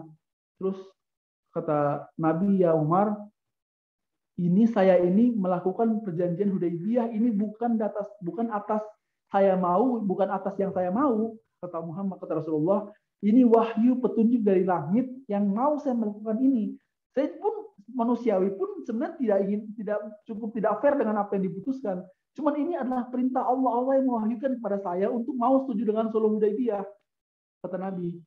Saya nggak tahu juga apa yang akan dilakukan. Pokoknya kita harus setuju dengan apa yang diikuti, yang dilakukan, yang disetujui oleh kufar Quraisy pada saat itu. Akhirnya selesailah perjanjian sulh Hudaybiyah. Pulang Nabi memerintahkan para sahabat, oke semuanya kita pulang, lepas pakaian ihram kalian, kita pulang saat ini. Para sahabat yang 1.400 orang tadi diam semuanya. Mereka lihat-lihatan, saling melirik. Mereka kayak nggak dengar yang Nabi bilang. Nabi bilang sekali lagi, ya wahai sahabat, wahai kaum muslimin, kita pulang saat ini, lepaskan pakaian ihram kalian. Mereka lihat-lihatan. Mereka tidak ada satupun yang menggubris apa yang Nabi bilang. Coba kalian bayangkan.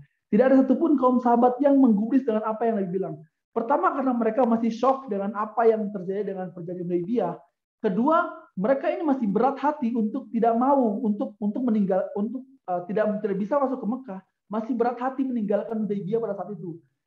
Karena mereka jauh-jauh datang dari sana, dari Madinah ke Mekah, dan mereka harus menginap berhari-hari, bahkan berminggu-minggu mereka di situ menginap. Mereka nggak ganti-ganti baju loh, by the way. Mereka tuh berhari-hari, belasan hari mereka di situ untuk menunggu kepastian, dan mereka tuh tidak ganti baju, masih dalam pakaian ihram berhari-hari. Kalian bayangkan, kita nih kalau 3 hari nggak ganti baju itu udah mulai gerah kan, apalagi mereka ini pakai pakaian ihram di bawah terik matahari, berhari-hari mereka nginep di situ, melakukan kemah di situ. Dan mereka nggak bisa ganti baju karena mau ihram dan dalam keadaan ihram akhirnya. Jadi mereka berat hati untuk pulang. Sampai akhirnya Nabi pun kesal. Nabi bilang, ayo kita siap-siap pulang, ganti baju kalian, kita pulang ke Madinah. Nggak ada yang menggubris. Sampai Nabi kesal, akhirnya Nabi masuk ke kemahnya. Dalam keadaan kesal, Nabi tetap bertemu dengan istrinya pada saat itu. Ummu Salamah kalau tidak salah ingat waktu itu, pun bilang, ya Rasulullah, kenapa wajah Anda tuh berbeda? Ya Nabi cerita kalau misalnya ini tiba-tiba para sahabat saya ini tuh tiba-tiba tidak taat. Maksudnya tiba-tiba mereka jadi nggak taat aja dengan apa yang saya perintahkan. Akhirnya kita tahu di sini bagaimana betapa bijaksananya istri-istri Nabi dalam melakukan berbicara dengan Nabi, meskipun dalam keadaan seperti itu pun dia bilang, ya Rasulullah, mungkin saja mereka itu bukan tidak taat kepadamu, tapi mereka masih shock, masih belum bisa menerima keputusan atau perjanjian yang terjadi pada saat itu. Singkat cerita, mungkin ini terakhir juga poinnya.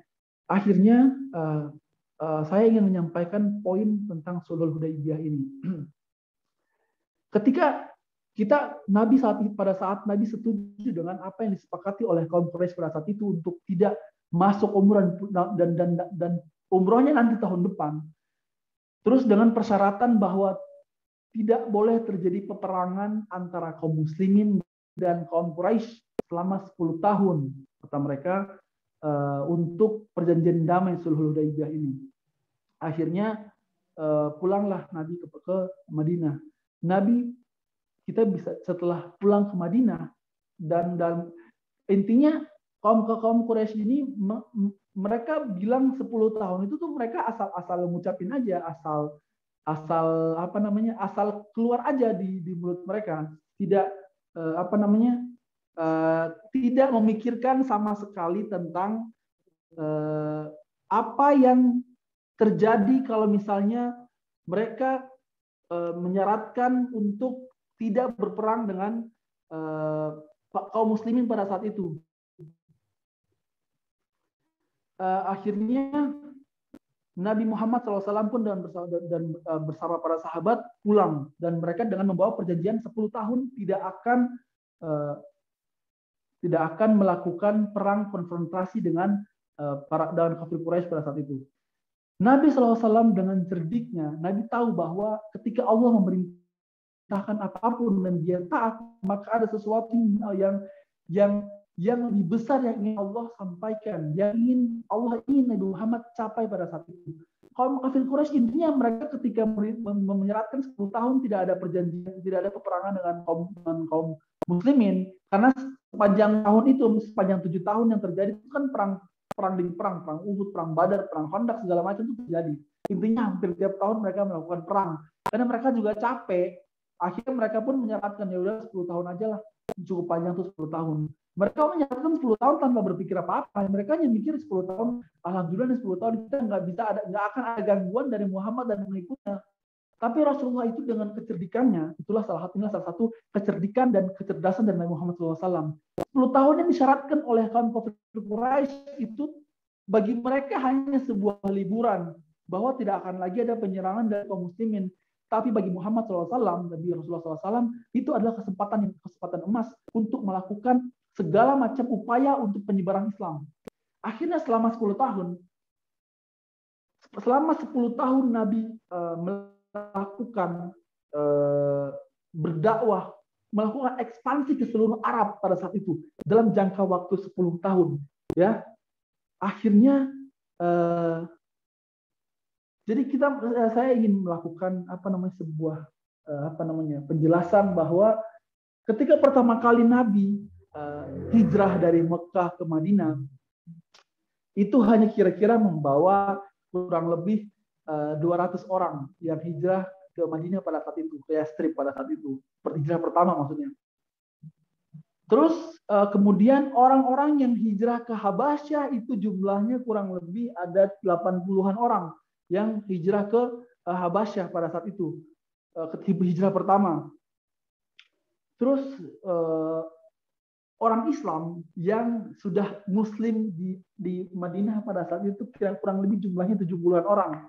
Jadi sekitar 300-an lebih orang penduduk umat Islam pada saat itu. Modal utama Nabi Muhammad SAW mendirikan Islam itu jumlahnya 300-an orang kurang lebih.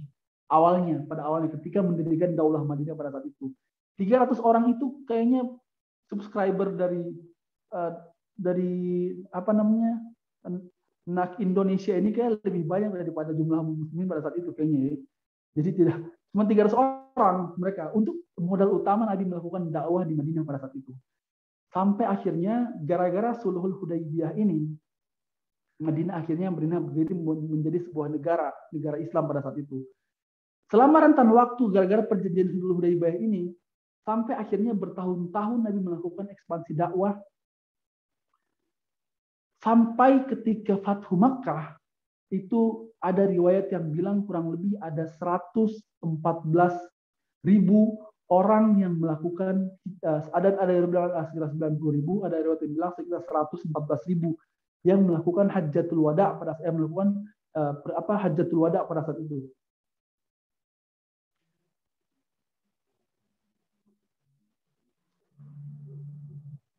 Kemudian kita bisa melihat di sini ada perbedaan kenapa sampai Nabi Muhammad SAW betul-betul mengambil kesempatan emas 10 tahun tidak ada peperangan dengan kafir Quraisy, melakukan ekspansi dakwah sampai akhirnya pada ujungnya ketika Fathu Makkah itu jumlahnya ada para sahabat yang berkumpul sekitar 100-an ribu orang yang berkumpul untuk kembali ke Mekah. Jadi mereka tidak bisa masuk ke Mekah, dilarang untuk masuk ke Mekah pada saat itu. Hanya sekitar 1.400 orang yang ingin umroh.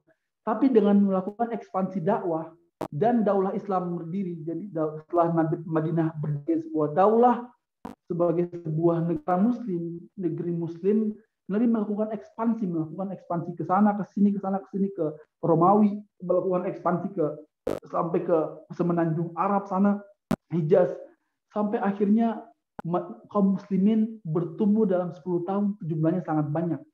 Akhirnya mereka melakukan Hajjatul Wada pada saat itu dengan jumlah mereka sudah ratusan ribu orang.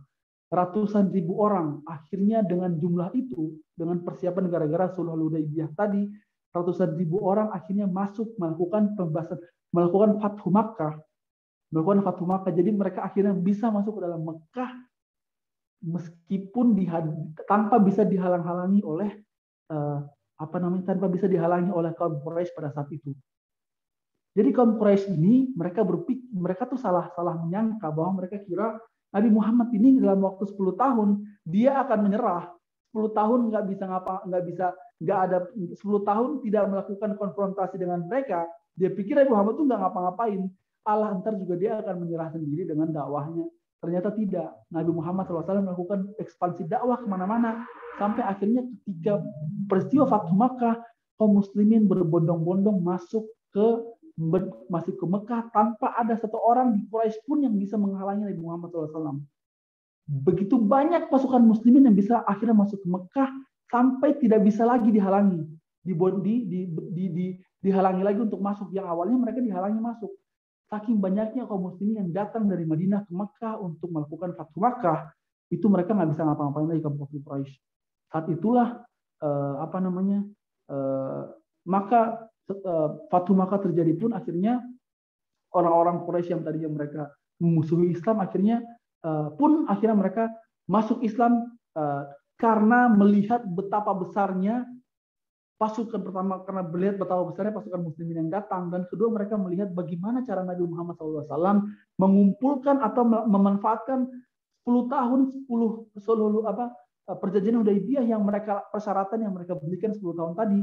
Nabi Muhammad SAW mengambil langkah tepat untuk melakukan ekspansi sampai akhirnya bisa mengumpulkan orang sebanyak itu dan melakukan pembebasan atas kota Mekah tanpa bisa mereka halang-halangi lagi.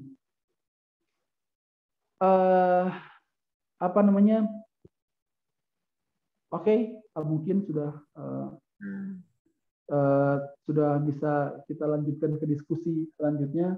Mungkin itu saja yang bisa saya sampaikan. Saya sharing tentang bagaimana hikmah atau peristiwa yang bisa kita ambil dari Hudaybiyah dengan dengan surat At-Fat laqad radhiyallahu anhum tentang bagaimana proses baiatnya Nabi Muhammad SAW, tentang pengambilan baiatnya sampai akhirnya terjadi dan berujung terjadi peristiwa Fathu Makkah, peristiwa yang cukup besar di dalam sejarah Islam pada saat itu hanya terjadi hanya gara-gara sebuah salah langkah yang dilakukan oleh kaum Quraisy pada saat itu. Mungkin itu saja yang bisa saya sampaikan. Kurang lebihnya mohon maaf. Assalamualaikum warahmatullahi wabarakatuh. Waalaikumsalam warahmatullahi wabarakatuh. Terima kasih banyak Mas Rio dan Pak Ustadz Hanif tadi yang sudah menyampaikan materinya. Selanjutnya mungkin kita bisa buka diskusi terbuka bagi teman-teman dan partisipan yang ingin menanggapi atau memberikan refleksi dan ingin bertanya, dipersilahkan.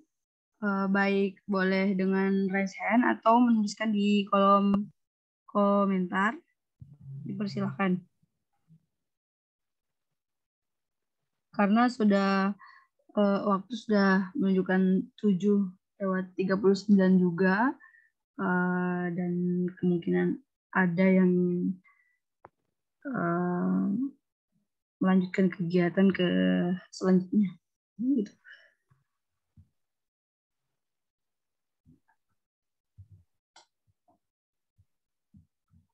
Apakah ada yang ingin bertanya, teman-teman?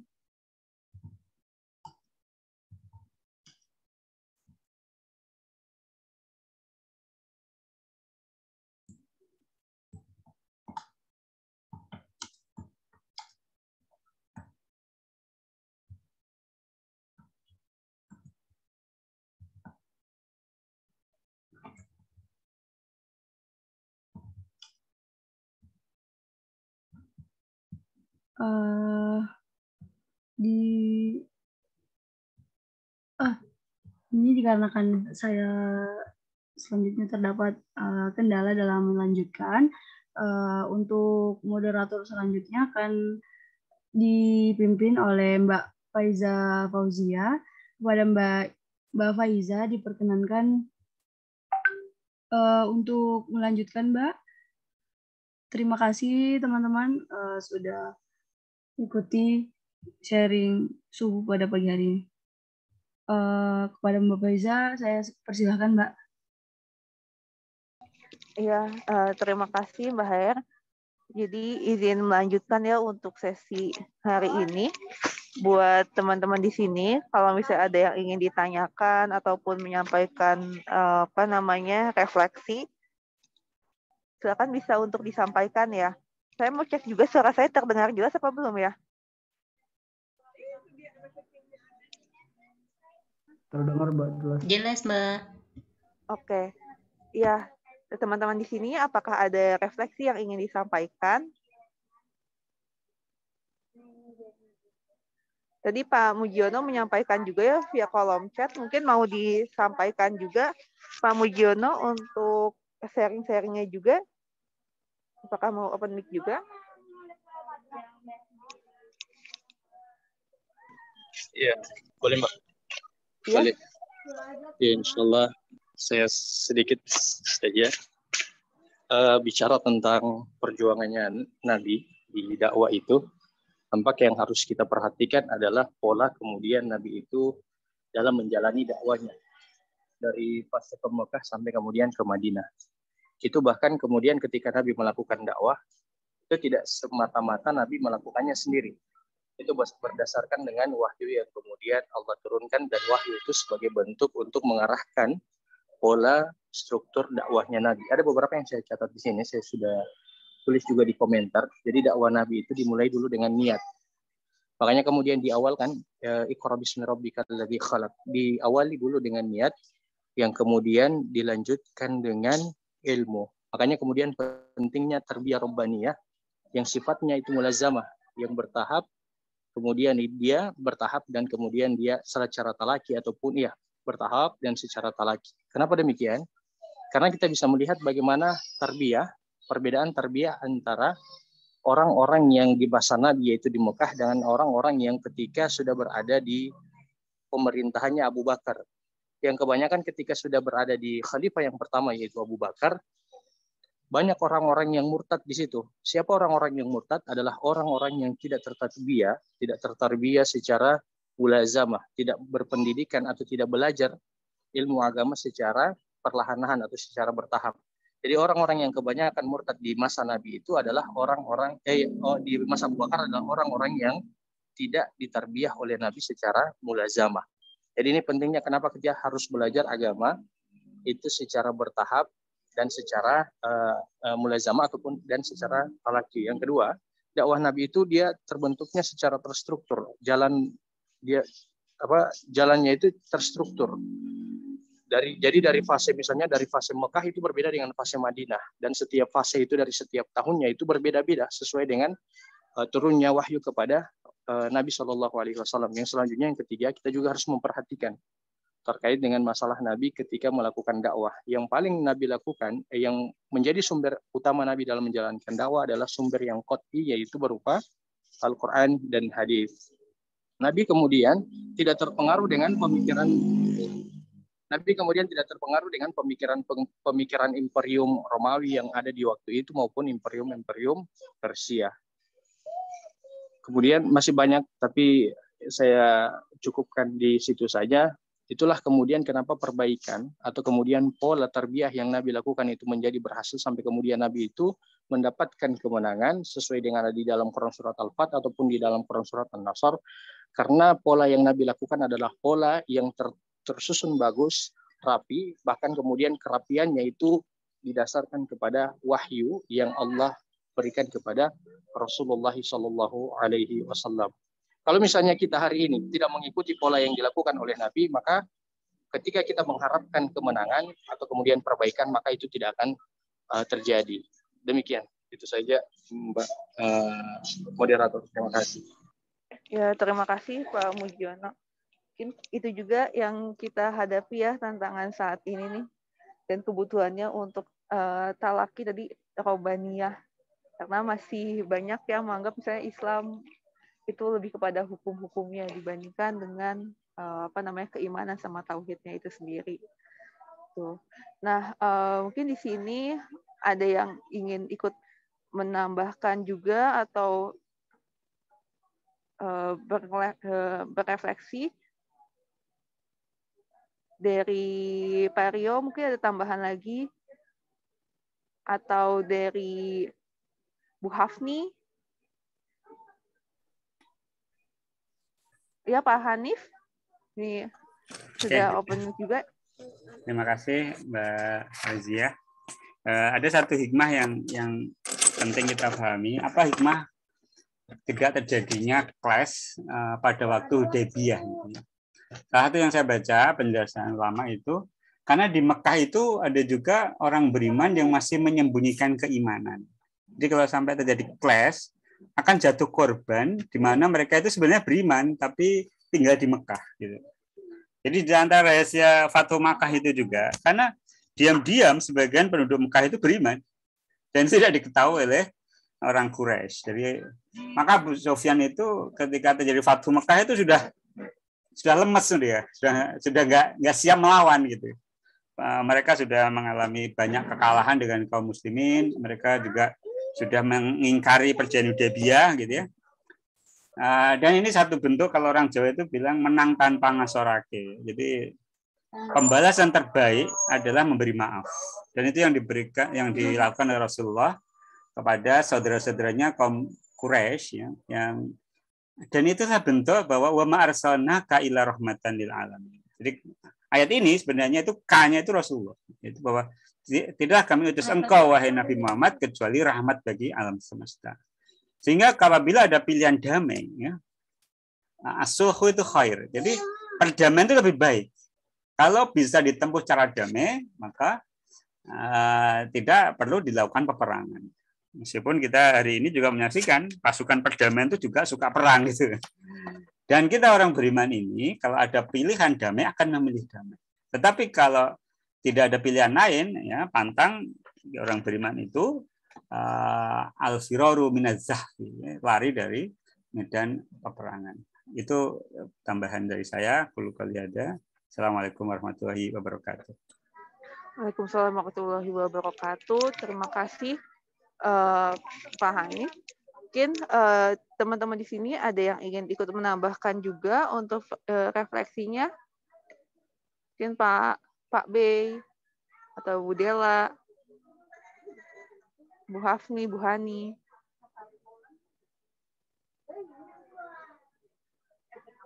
Oke, dari Pak Heru ingin menyampaikan juga Pak Heru untuk tambahan refleksinya.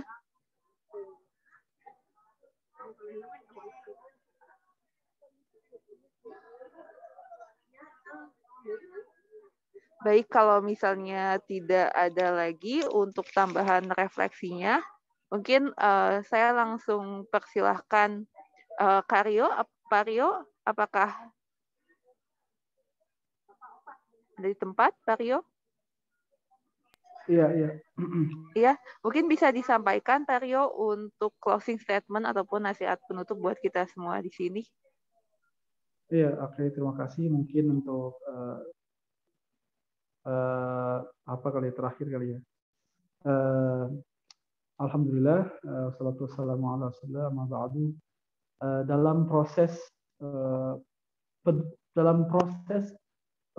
pendewasaan atau proses dalam memikul tanggung jawab dakwah yang dilakukan oleh kaum muslimin pada saat itu betul-betul cukup berat prosesnya, bagaimana berbagai macam halangan dan rintangan yang dirasakan oleh Nabi Shallallahu Alaihi Wasallam pada saat itu pun dengan yang kita rasakan. Jadi mungkin bisa saya ketika membaca kemenangan demi kemenangan yang dilakukan oleh Nabi Shallallahu Alaihi Wasallam bersama para sahabat ini adalah bukan sesuatu yang gratis.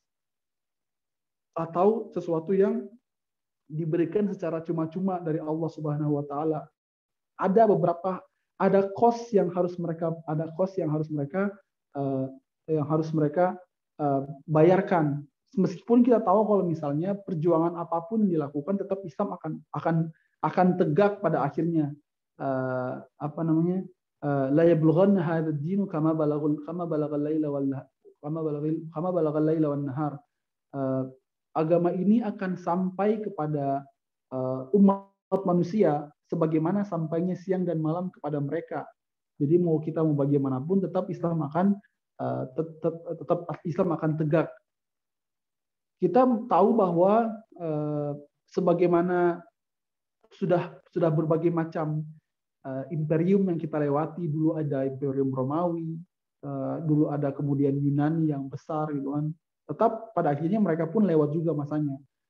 Ada Yunani yang berjaya pada saat itu, sangat berjaya, itu kan bangsa Persia pada saat itu sangat berjaya. Setelah melewati beberapa kurun waktu pun selesai juga masanya. Hanya agama ini yang justru semakin hari semakin bertambah pengikutnya. Tadi seperti yang kita lihat penjelasan tadi bahwa dari modal awal 300 orang sampai akhirnya mereka bisa sampai ratusan ribu untuk bisa ke Fathu Makkah. Artinya bahwa janji Rasulullah yang mengatakan bahwa la yablughanna hadzal dinu kama balagal laila wan nahar, bahwa agama ini akan sampai kepada seluruh manusia sebagaimana sampainya siang dan malam kepada mereka. Jadi tidak akan ada yang bisa menghalangi pertumbuhan Islam sampai nanti hari kiamat. Islam, agama ini akan terus-menerus bertumbuh tanpa, meskipun kita diamin pun akan seperti itu. Makanya dari sini kita bisa mengambil hikmah bahwa siapa yang akan bertahan untuk mengambil bagian dari rencana Allah ini, sebagaimana para sahabat dan Nabi mengambil bagian dari rencana Allah yang Allah letakkan pada Sulhul Hudaybiyah tadi, bahwa sesungguhnya Sulhul Hudaybiyah adalah hanya salah satu wasilah yang Allah berikan kepada Nabi untuk melakukan Fathu Makkah, untuk melakukan ekspansi dakwah secara besar-besaran di seluruh dunia. Tanpa Sulhul Hudaybiyah pun Islam itu akan tetap tersebar di seluruh dunia.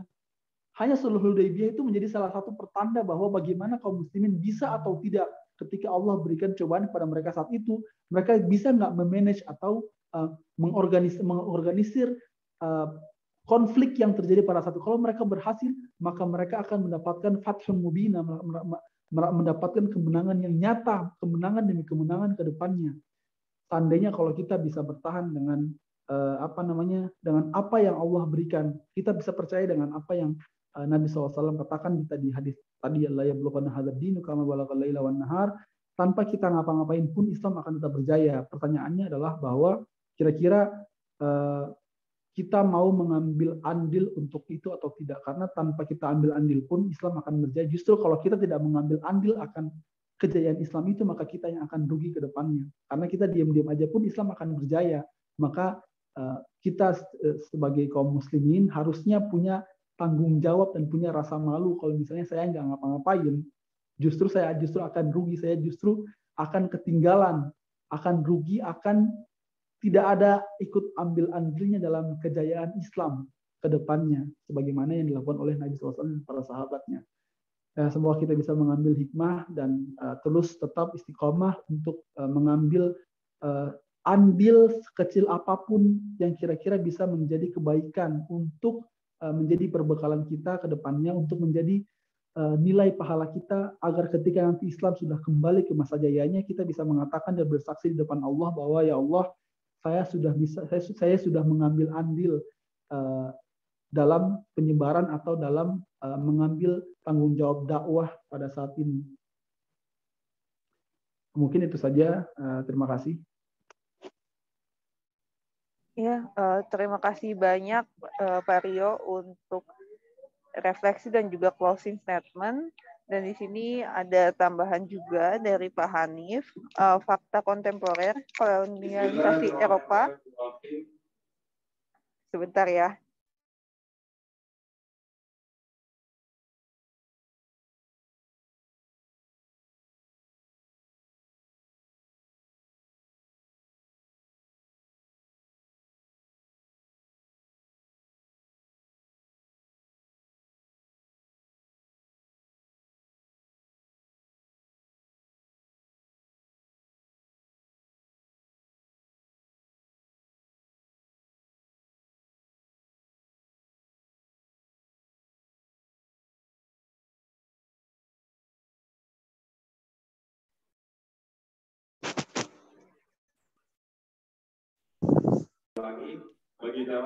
Oke, jadi ada komentar dari Pak Hanif chat terkait dengan kolonialisasi Eropa ke Asia dan Afrika. Sekarang terjadi arus balik imigran Muslim memenuhi negeri-negeri Eropa dengan damai.